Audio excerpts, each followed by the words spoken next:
Friends எல்லோருக்கும் வணக்கம். இப்போ நம்ம எங்கே வந்திருக்கோன்னா சந்திர சூடீஸ்வரரை பார்க்க வந்திருக்கோம். ஒசூர் இருக்க மலை கோயில் தான் ப்ரெஸ் வந்திருக்கோம். இவங்கெல்லாம் நம்மளுடைய ஃப்ரெண்ட்ஸ் கேங்கு, பார்த்துக்கோங்க.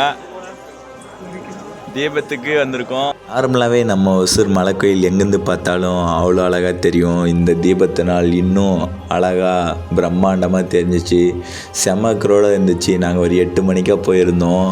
அப்போவே செம்ம க்ரௌடாக இருந்துச்சு. 9 மணி 9:30 வரைக்கும் செம்ம க்ரௌடாக இருந்துச்சு.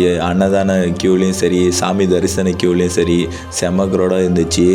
திருவண்ணாமலையில் தீபம் ஏற்றின பின்னாடி எல்லா இடத்துலையும் தீபம் ஏற்றிடுவாங்க. 11 நாள் தீபம் இருக்குன்னு சொல்லுவாங்க. கார்த்திகை தீபனாலே என்னவோ தெரிலங்க, மழை செம்மையாக ஊற்ற ஆரம்பிச்சிருது. ஊர்லேருந்து நிறைய பசங்க எல்லாம் ஒசூருக்கு தான்ப்பா வேலைக்கு வந்திருக்காங்க.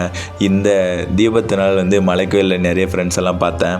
மலை கோயிலுக்கு போயிருந்தால் கமெண்ட் பண்ணுங்கள். நெக்ஸ்ட் வீடியோ பார்ப்போம். பாய்.